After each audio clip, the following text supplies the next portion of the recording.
Coucou tout le monde, bienvenue sur notre chaîne YouTube. Viens et suis-moi, écoute et prête l'oreille. Je suis Vaya Priar et je suis heureuse de pouvoir retrouver chacun d'entre vous pour une nouvelle étude, une nouvelle semaine, une nouvelle vidéo. J'espère du fond du cœur que cette vidéo vous trouvera en bonne santé et, euh, et j'espère que vous respectez les mesures sanitaires et les gestes barrières qui nous ont été donnés de manière à pouvoir nous préserver, préserver notre famille et préserver notre entourage. Cette semaine, chers frères et sœurs, nous n'avons qu'une seule section à lire, la section 88 des Doctrines et Alliances. Cette section 88 des Doctrines et Alliances, chers frères et sœurs, a 141 versets. Ne vous découragez pas, s'il vous plaît, parce qu'il y a tellement de versets. Mais je vous invite, frères et sœurs, à prendre le temps de lire et de méditer chacun de ces versets qui sont une source intarissable de bienfaits, de principes, de doctrines que l'on peut découvrir dans cette section 88 des Doctrines et Alliances. S'il vous plaît, chers frères et sœurs, prenez le temps de lire ces versets et d'apprendre du Seigneur. Lorsque j'ai fait mon étude de la section 88 des Doctrines et Alliances, j'ai beaucoup pensé à une personne chère à mon cœur, que j'apprécie beaucoup et que j'ai côtoyée pendant un certain temps, ayant été dans sa paroisse. Cette sœur passe des moments difficiles en ce moment parce que son mari est dans une situation critique et hospitalisé aujourd'hui à cause du Covid. Et ces personnes, ce foyer est dans nos prières, dans nos pensées et nous prions pour que son époux, qui est actuellement évêque d'une paroisse, puisse se rétablir rapidement. Et ce peut être une épreuve difficile pour cette sœur et dans tout ce que j'ai pu lire, dans tout ce que j'ai pu apprendre, tout semblait se ramener à elle et à ce qu'elle endure aujourd'hui. Alors, chers frères et sœurs, si vous avez des difficultés quelconques, si vous avez des conflits dans votre vie, si vous avez des tribulations, si vous vous posez des questions et que vous avez l'impression que tout semble se détériorer autour de vous, s'il vous plaît, s'il y a un endroit où vous pouvez trouver réponse, espoir et paix, c'est dans cette section, la section 88 des Doctrines et Alliances.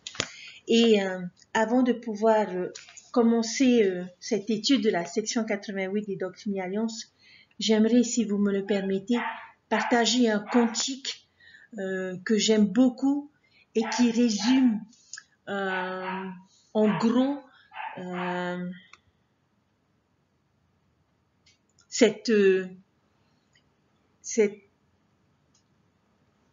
la profondeur, le thème principal et ce que nous pouvons trouver dans la section 88. Dans notre cantique en tahitien, il s'agit du cantique numéro 62 qui a pour titre « Où pourrais-je chercher ?» Et voici ce que le cantique nous dit. Où pourrais-je chercher la paix de l'âme quand je ne peux trouver nul réconfort, quand mon cœur est brisé, que plein de larmes, seul je tiens à rester. Où est le port? Lorsque je me languis dans la souffrance, dans mon trou infini, où puis-je aller? Où rechercher l'âme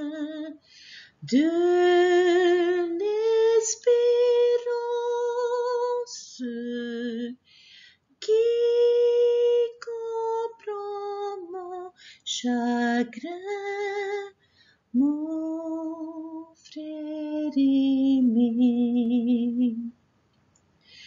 mon sauveur bien-aimé, ô de ma peine, dans mon Gethsémane,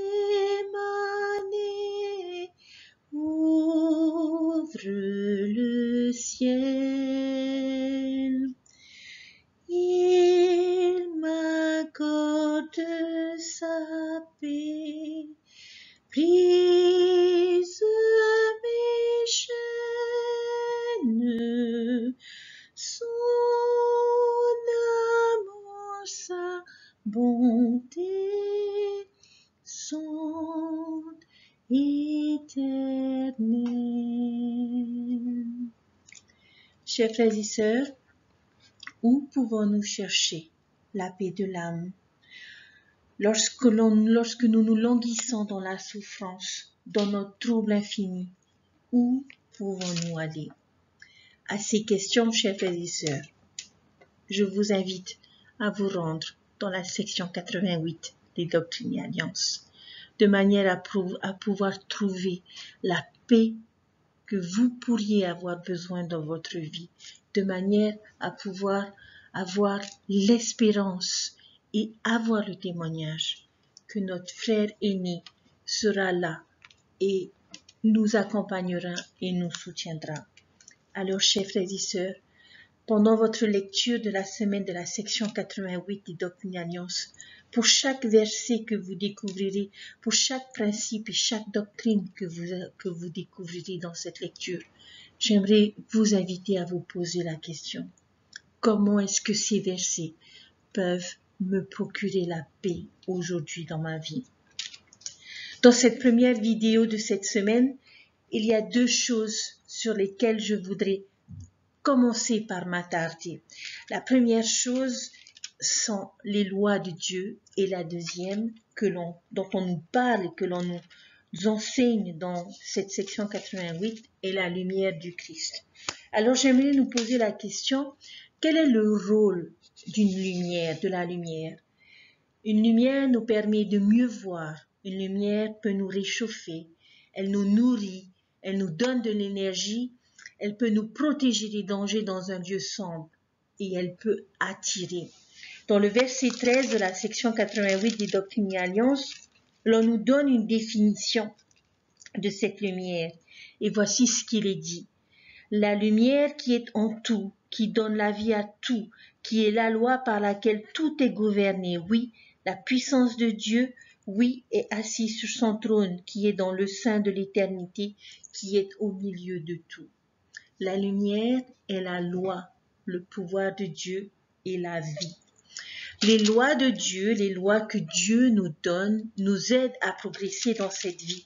Nous vivons malheureusement aujourd'hui dans un monde où nous ne voulons plus de lois, plus de contraintes, plus d'assignation, où nous préférons décider par nous-mêmes. Et cela nous est montré dans le verset 35 de la section 88 qui dit: ceux qui enfreignent la loi et ne se conforment pas à la loi, mais cherchent à faire sa propre loi et veut demeurer dans le péché et demeure complètement dans le péché, ne peut être sanctifié ni par la loi, ni par la miséricorde, la justice ou le jugement. C'est pourquoi cela doit rester souillé. Il y a trois choses aujourd'hui que je voudrais que nous recherchions dans cette section, en plus de découvrir comment ces versets nous apportent la paix. Mais par rapport à ces deux thèmes que je voudrais développer aujourd'hui, j'aimerais que l'on recherche trois choses. La première, qu'est-ce que nous apprenons de la loi de Dieu? La deuxième, qu'est-ce que nous apprenons de la lumière de Dieu? Et la troisième, qu'est-ce que nous apprenons de la mesure de notre création? Dans le verset 34, il est dit: et de plus, en vérité, je vous le dis, ce qui est gouverné par la loi est également préservé par la loi et rendu parfait et sanctifié par elle.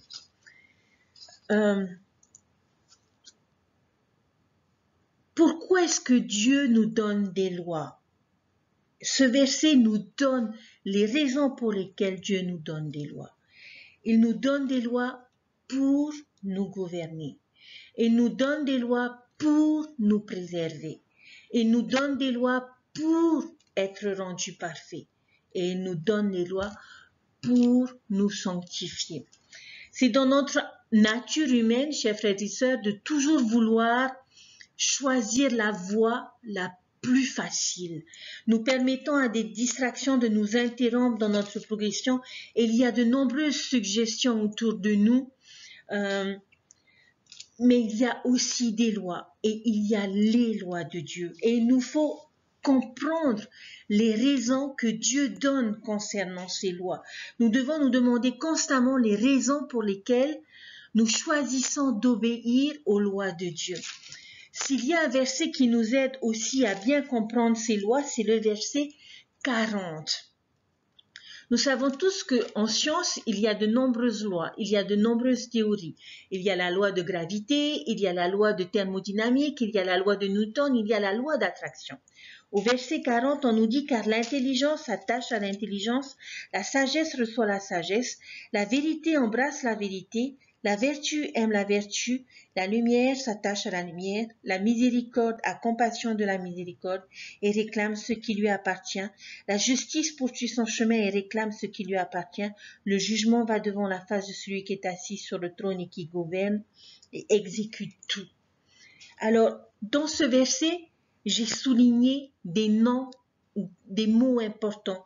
J'ai souligné intelligence, sagesse, vérité, lumière, miséricorde, justice. Mais à ces noms sont associés des verbes qui sont s'attache, reçoit, embrasse, aime, a compassion d'eux, réclame, va devant. Alors, quelle est cette loi des cieux? Quelles sont les lois de Dieu? Comme Paul l'a enseigné, suivre les lois de Dieu, c'est se revêtir de l'armure de lumière qui nous protège et qui nous guide. La manière dont nous vivons les lois que Dieu nous donne montre à quel point nous participons dans notre relation avec Dieu. Il est important, chers frères et sœurs, de comprendre que ce ne sont pas les lois qui nous gouvernent, ce ne sont pas les lois qui nous préservent, ce ne sont pas les lois qui nous rendent parfaits, ce ne sont pas les lois qui nous sanctifient, mais c'est Dieu. Et il le fait à travers les lois qu'il nous donne. La loi nous sanctifie, elle nous rend purs. Alors la question que nous pouvons nous poser aujourd'hui, chers frères et sœurs, quels sont les rituels que nous avons dans notre vie qui nous fortifient et qui fortifient notre relation avec Dieu? Lorsque nous nous engageons à suivre et à écouter le Christ, nous savons que nous nous rapprochons davantage de lui. Alors, quelle est la loi des cieux, chers frères et sœurs? Les meilleures choses s'attirent entre elles. La vérité attire davantage de vérité. La vertu attire davantage de vertu. Dans les versets 20 à 24 de la section 88 des Doctrines et Alliances, ces versets nous montrent comment est-ce que cette loi de l'attraction, cette loi de Dieu fonctionne. Chaque royaume exerce une force et ceux qui le ressemblent sont attirés par ce royaume. C'est un peu comme l'analogie d'un aimant. Si dans ma vie, je me suis efforcée de vivre selon la loi céleste, en agissant comme une personne du royaume céleste, alors je serai attiré par le royaume céleste. Parce que les choses qui se ressemblent s'attirent. Si je vis une vie vertueuse, alors je serai attiré vers un lieu vertueux. Et c'est le cas pour chaque royaume. Mais si nous vivons selon la loi et que nous recherchons si nous ne vivons pas selon la loi et que nous recherchons à créer notre propre loi, alors l'attraction ne se fera vers aucun royaume de Dieu. Nous ne serons rien. Dans les versets 32 à 35, l'on nous enseigne que nous devons vivre selon les lois du royaume que nous voulons hériter. Et nous devons créer cette attraction qui nous rapprochera davantage de ce royaume. Nous pouvons trouver la paix si nous suivons les lois éternelles, chers frères et sœurs. Si nous sommes gentils envers les autres, nous attirerons la gentillesse. Si nous recherchons la vérité et la sagesse, l'intelligence, alors ces choses s'approcheront de nous. L'on nous parle beaucoup de la loi d'attraction. Nous devons vivre et désirer ce que nous voulons dans notre vie. Si nous sommes positifs et optimistes, alors la positivité se trouvera dans les personnes qui seront autour de nous. Alors nous devons créer et être les personnes que nous devons être de manière à attirer que des bonnes choses en étant nous-mêmes bons. Chers frères et sœurs,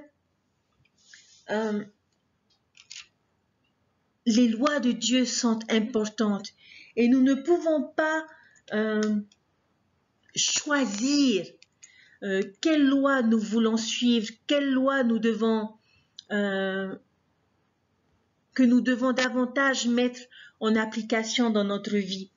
Lors d'un discours de conférence, l'apôtre du Collège des 12 apôtres, Robert D. Hales, avait partagé un message qui était intitulé « Des ténèbres à son admirable lumière ».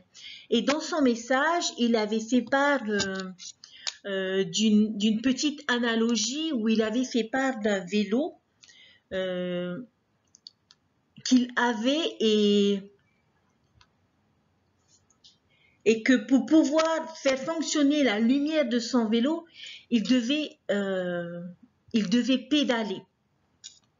Parce que le minuscule rotor du vélo produisait l'électricité et émettait le rayon lumineux qu'il avait besoin pour pouvoir voir et pour pouvoir avancer dans l'obscurité lorsqu'il revenait de ses entraînements de basketball. Et il disait que s'il pédalait avec zèle, la lumière devenait plus brillante et l'obscurité se dissipait devant nous. Chers frères et sœurs, la lumière spirituelle est produite par le pédalage spirituel quotidien. Elle est le produit de la prière, de l'étude des Écritures, du jeûne, du service, de l'application de l'Évangile et de l'obéissance aux commandements. Le Seigneur a déclaré: celui qui garde ses commandements reçoit la vérité et la lumière, et celui qui reçoit la lumière et persévère en Dieu reçoit davantage de lumière, et cette lumière devient de plus en plus brillante jusqu'au jour parfait. Il arrive parfois, chers frères et sœurs, que nous nous posions la question: pourquoi est-ce qu'il faut que j'aille à la chapelle? Pourquoi est-ce qu'il faut que j'aille aux réunions de Sainte-Seine? Ou pourquoi est-ce qu'il faut que je respecte la parole de sagesse et que je paye ma dîme? Pourquoi est-ce que je ne peux pas garder un pied dans Babylone? Robert D. Hales a dit ceci: je vais vous dire pourquoi. C'est parce qu'il faut servir des deux pieds pour pédaler spirituellement. Si vous n'êtes pas pleinement engagé à vivre l'Évangile, à le vivre de tout votre cœur, de tout votre pouvoir, de tout votre esprit et de toutes vos forces, vous ne pouvez pas produire suffisamment de lumière spirituelle pour repousser les ténèbres. Et dans notre monde, les ténèbres ne sont jamais très loin. En fait, elles sont toujours tout près, à l'affût de l'occasion. Le Seigneur a dit: si tu agis mal, le péché se couche à la porte. C'est aussi prévisible qu'une loi physique, chers frères et sœurs. Si nous laissons la lumière de l'esprit vaciller ou s'éteindre en ne gardant pas les lois de Dieu et notamment ses commandements, les ténèbres de l'adversaire ne manqueront pas de se manifester. Le malin vient enlever aux enfants des hommes la lumière de la vérité par la désobéissance. On nous dit souvent dans les Écritures que les personnes tâtonnent dans les ténèbres et ne voient pas clair et ils errent comme s'ils étaient ivres. Et en trébuchant, chers frères et sœurs, nous risquons de nous habituer à la pénombre qui nous entoure et d'oublier combien il est beau de marcher dans la lumière. Et c'est ce qui nous amène au deuxième thème que je voulais développer avec vous aujourd'hui, qui est le thème de la lumière. Définition que j'ai pu lire dans le verset 40, où nous nous rendons compte que nous vivons dans un monde où il est facile d'influencer, notamment avec les réseaux sociaux. On en fait même une profession, un influenceur. Et il est de plus en plus difficile de trouver des personnes, des amis qui nous élèvent. Et le verset 40 que j'ai lu, ce verset nous enseigne comment attirer le meilleur pour nous dans notre vie. Si nous recherchons la lumière de Dieu dans notre vie, alors nous serons en mesure de reconnaître les lieux où trouver cette lumière. Et il en sera de même avec les personnes qui sont remplies de cette lumière, parce que la lumière attire la lumière. Lisons ensemble, s'il vous plaît, les versets 41 à 44. Voici ce qu'il est dit. Il comprend tout et tout est devant lui et tout est autour de lui. Il est au-dessus de tout, en tout, à travers tout et autour de tout. Et tout est par lui et de lui, et c'est-à-dire Dieu pour toujours et à jamais. Et de plus, en vérité, je vous le dis, il a donné une loi à toutes choses par laquelle elles se meuvent en leur temps et leur saison. Et leur cours est fixé, oui, le cours des cieux et de la terre, ce qui comprend la terre et toutes les planètes. Et il donne la lumière l'un à l'autre en leur temps et en leur saison, en leur minute et en leur heure, en leur jour, en leur semaine, en leur mois, en leur année. Tout cela est une seule année pour Dieu, mais pas pour l'homme. Chers frères et sœurs, nous aussi, comme les planètes, nous pouvons donner de la lumière en notre temps et en notre saison. À partir du verset 51, le Seigneur nous donne une parabole. Il s'agit de l'homme, il s'agit de la parabole avec le maître des champs, un champ des serviteurs, la visite. Et l'on nous parle de Jésus-Christ, de l'univers des royaumes et de leurs habitants et de la manifestation personnelle du Christ à chaque visite dans chacun de ces royaumes. Cette parabole signifie que le Seigneur aime chaque enfant de notre Père Céleste et accorde du temps à chacun d'entre nous. Rappelons-nous la visite du Christ au peuple néphite après être ressuscité, où il a béni un par un chacun de ses habitants. Et cela, chers frères et sœurs,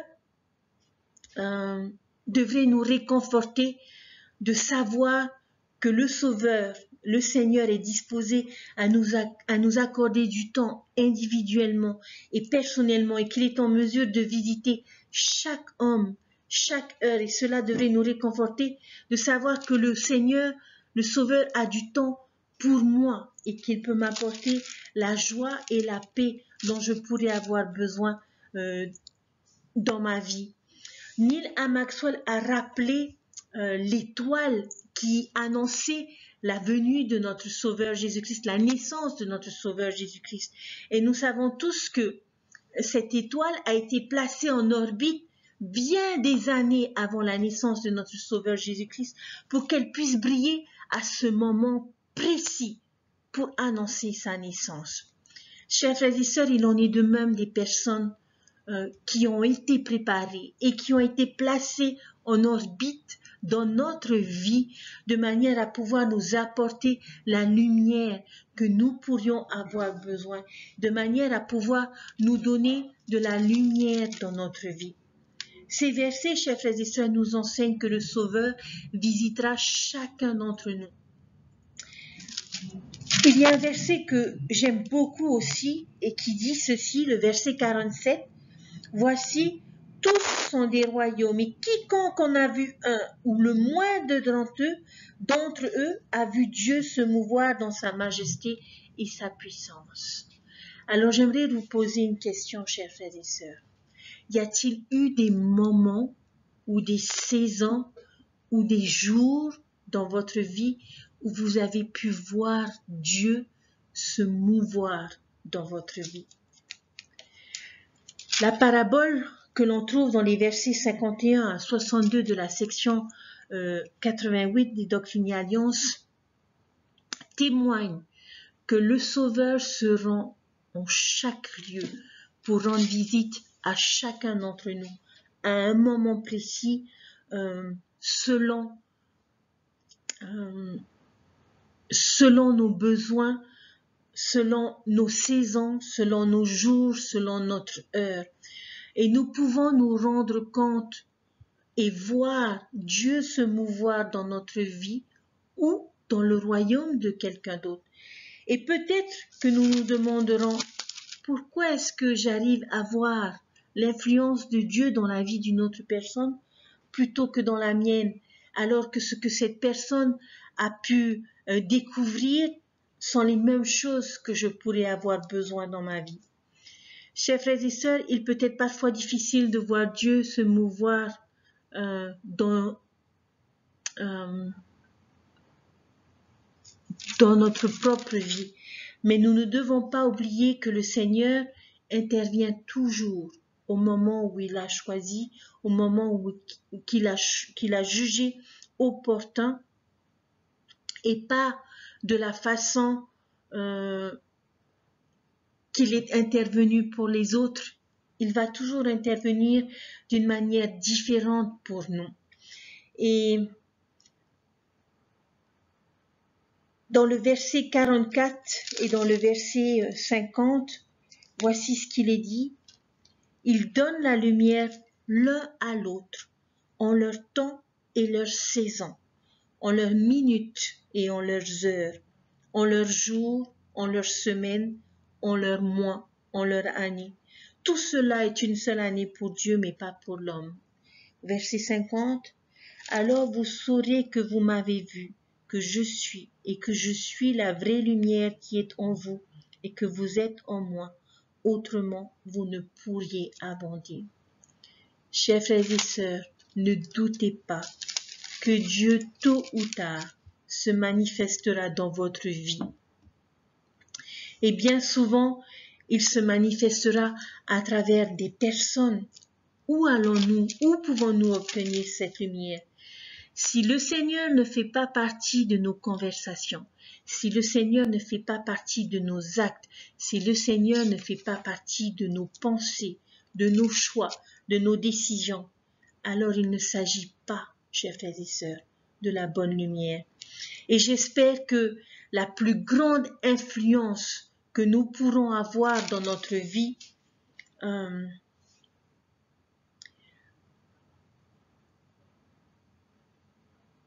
sera celle de notre Sauveur, parce que ce serait le meilleur influenceur que nous pourrions avoir aujourd'hui, qui va nous aider, qui va nous guider vers notre Père Céleste. Et s'il fait partie de nos conversations, alors nous pourrons davantage nous approcher de lui, nous approcher de sa lumière et pouvoir trouver les solutions aux difficultés que nous pourrons rencontrer dans notre vie. Lors de notre dernière conférence générale, il y a un discours de Timothée J. Dyke ou Ditch, je sais pas comment prononcer son nom, mais qui s'intitule « La lumière s'attache à la lumière ». Et il a fait part dans ce discours de conférence d'une expérience qu'il avait vécue avec deux de ses fils, parce que ce sont les personnes fans d'aventure qui se sont rendus avec un groupe de jeunes à la Morning Cavern, que l'on appelle la caverne qui gémit. Autrefois, un gémissement y était entendu et c'est pour cette raison qu'on appelait cette grotte de cette façon. Et cette grotte est composée d'un gouffre qui donne sur une cavité verticale de plus de 55 mètres de profondeur, la plus grande de toute la Californie. Et il y a deux manières d'y descendre. La première est avec un escalier en colimaçon, ou l'autre manière de descendre est en rappel. Et bien sûr, cette autorité générale et ses deux fils ont choisi de descendre cette caverne en rappel. Et les guides leur ont donné des instructions, ont vérifié leur matériel, ont vérifié leur harnais, et ils ont commencé à descendre dans cette caverne. Et au fur et à mesure qu'ils descendaient, il y avait des petites lumières qui avaient été réparties tout au long de la descente de la caverne de manière à pouvoir apprécier les stalactites qu'il y avait autour d'eux. Et au fur et à mesure qu'ils descendaient, ils s'éloignaient de la lumière de la surface de la terre, et leurs yeux commençaient tout doucement à s'accoutumer à la pénombre. Et tout d'un coup, les lumières se sont éteintes et ils se sont retrouvés suspendus à plus de 50 mètres de hauteur, plongés dans un abysse où tout était noir. Ils étaient plongés dans des ténèbres si profondes qu'ils n'arrivaient même pas à voir leurs mains tenir les cordes.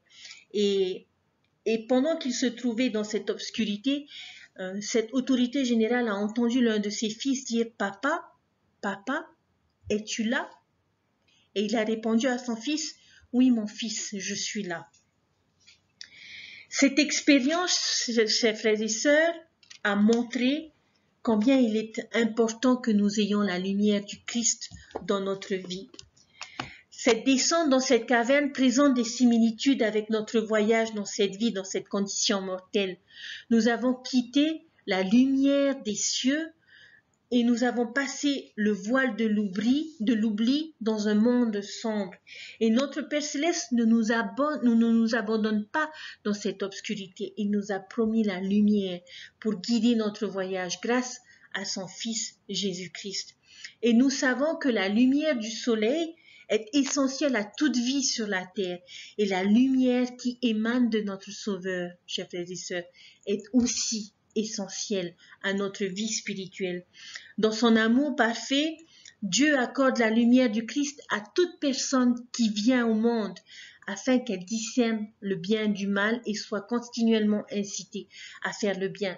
Et cette lumière qui se manifeste par ce que l'on appelle souvent notre conscience nous pousse toujours à faire mieux et à être meilleurs et à devenir de meilleures versions de nous-mêmes.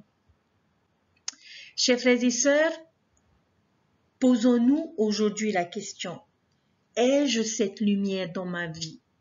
Si ce n'est pas le cas, quand l'ai-je eue pour la dernière fois? Un rayon de lumière, chers frères et sœurs, apparaît chaque fois que nous recherchons Dieu par la prière, par l'étude des Écritures, pour écouter, pour agir selon les instructions et les révélations des prophètes vivants et obéir aux lois et aux commandements de Dieu afin de marcher dans toutes les ordonnances du Seigneur. À chaque fois que nous nous repentons, chers frères et sœurs, nous invitons les rayons spirituels de lumière dans notre âme et la paix dans notre vie.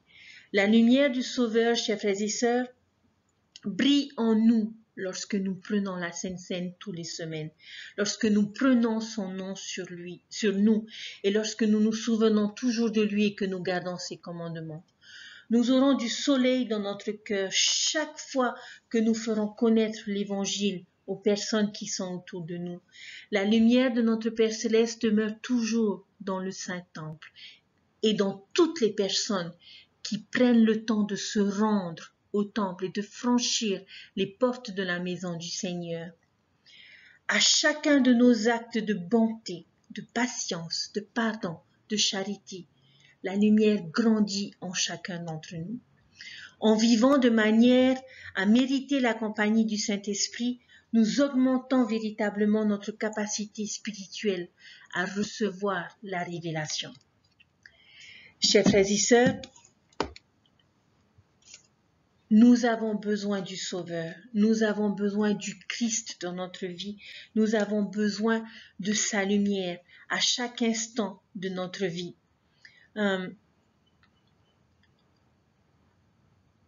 Le nouveau thème des jeunes pour l'année 2022 est « Confie-toi en l'Éternel de tout ton cœur et ne t'appuie pas sur ta sagesse. Reconnais-le dans toutes tes voies et il aplanira tes sentiers. » Jésus-Christ est véritablement la lumière éternelle qui luit dans les ténèbres. Aucune obscurité, chers frères et sœurs, aucune souffrance, aucune difficulté ne peut éteindre ou faire vaciller ni vaincre cette lumière. Elle nous est offerte librement par notre Père céleste et nous ne sommes jamais seuls. Il entend chaque prière et répond à chacune de nos prières et nous appelle des ténèbres à son admirable lumière. Si nous l'appelons et demandons « Papa, Père, es-tu là ?» Il répondra toujours « Oui, mon enfant, je suis là. » Jésus-Christ est notre Sauveur. Il est la lumière du monde, une lumière qui ne peut être obscurcie. Il vit et il nous aime. J'aimerais rendre un témoignage spécial aujourd'hui. Que Jésus-Christ est la lumière et la vie du monde, une lumière qui est sans fin. Il est la lumière de Bethléem, né de Marie, sa mère mortelle, et de son Père, le Dieu Tout-Puissant. Il est la lumière qui fut baptisée par immersion par Jean-Baptiste et sur qui le Saint-Esprit se manifesta en descendant comme une colombe. Il est la lumière en qui le Père a mis toute son affection. Il est la lumière à la tête de l'Église d'autrefois organisée avec les 12 apôtres, prophètes et 70. Il est la lumière de l'expiation accomplie dans le jardin de Gethsémane et au Golgotha et qui prit sur elle les péchés du monde afin que tout le genre humain obtienne le salut. Il est la lumière du tombeau vide, le Seigneur ressuscité avec un corps glorifié de chair et d'os, qui brisa les liens de la mort et obtint la victoire éternelle sur la tombe. Il est la lumière qui monta au ciel devant les yeux de ses disciples avec la promesse qu'il reviendrait de la même manière. Il est la lumière qui apparut avec son Père et rétablit par l'intermédiaire du prophète Joseph Smith, le prophète, la même Église qui avait été établie pendant son ministère sur la terre. Il est la lumière qui dirige et guide aujourd'hui cette Église par révélation à travers un prophète, président Russell M. Nelson, ses conseillers et ses 12 apôtres. Il est ma lumière, il est mon Rédempteur, il est mon Sauveur et il est le vôtre. Je sais que Jésus-Christ vit et je sais qu'il nous a appelés des ténèbres à son admirable lumière et je prie, chers frères et sœurs, pour que la lumière de l'Évangile continue de se répandre dans le monde à travers nous, à travers nos actions, à travers notre manière de vivre. Puissions-nous vivre selon les lois célestes de manière à pouvoir être attirés vers le royaume céleste. Puissions-nous choisir de sortir de l'obscurité, de nous tourner vers lui et de lui dire « Père, es-tu là ?» Et je vous promets, chers frères et sœurs, que parce que vous vous efforcerez de suivre les lois de Dieu, parce que vous vous efforcerez de maintenir la lumière de l'Évangile allumée et vive dans votre vie, il sera là, quels que soient vos chagrins, quelles que soient vos souffrances, vous trouverez la paix en lui et en son Évangile, parce qu'il est la loi et la lumière, et que chacun a le droit de bénéficier de cette lumière dans sa vie. Alors, à cette sœur qui éprouve des difficultés, qui vit de terribles tribulations, à chacun d'entre vous, chers frères et sœurs, qui rencontrez des conflits, pédalons de manière à pouvoir maintenir cette lumière de notre Sauveur Jésus-Christ active et brillante dans notre vie, de manière à pouvoir trouver la paix, les solutions aux difficultés que nous pourrons rencontrer dans notre vie. Dieu vit et Dieu nous aime, chers frères et sœurs. Et cette section 88 le prouve encore plus. Alors, s'il vous plaît, lisez cette section 88 et apprenez ce que Dieu est disposé à faire pour nous aider à trouver la paix et l'espérance dans cette vie et dans le monde à venir. Je vous laisse toutes ces choses au nom de Jésus-Christ. Amen. Je vous souhaite une bonne semaine, une bonne découverte, une bonne étude et surtout dans les moments difficiles que nous traversons dans cette situation sanitaire compliquée que nous vivons. Je nous souhaite de trouver la paix. Recherchez-la en étudiant la section 88 des Doctrines et Alliances. Je vous dis à bientôt. Bye.